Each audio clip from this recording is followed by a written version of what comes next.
Zurich, a referendum in Switzerland to clarify the country's relationship with the European Union would be helpful, Swiss President Doris Leuthard says, after ties between the two sides cooled last week.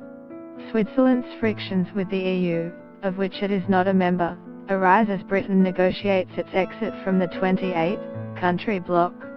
Talks on securing a new framework treaty to govern the Swiss-EU relationship have been underway for some time, with Brussels wanting to replace the more than 100 bilateral accords which regulate its relationship with Bern.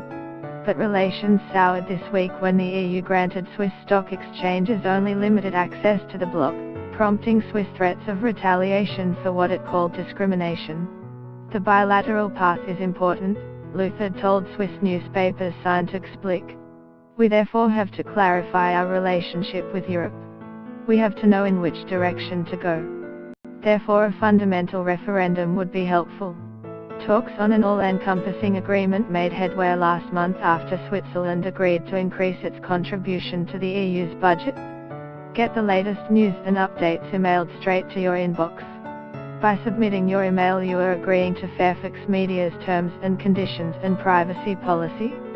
Such a deal would ensure Switzerland adopts relevant EU laws in return for enhanced access to the single market, crucial for Swiss exports. But a deal would be opposed by the EU Swiss People's Party, SVP, currently the biggest group in Parliament. Leuthard, who steps down as president at the end of the year, said the latest row had not overshadowed her year in the rotating office. Of course, the differences with Brussels are now in focus.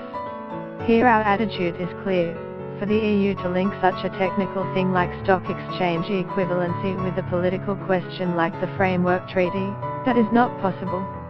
She said some countries were putting Switzerland in the same category as Britain, while others wanted to strengthen their own financial centres at Switzerland's expense. Others think we are cherry pickers who benefit too much from the single European market. They want to increase pressure for a framework agreement,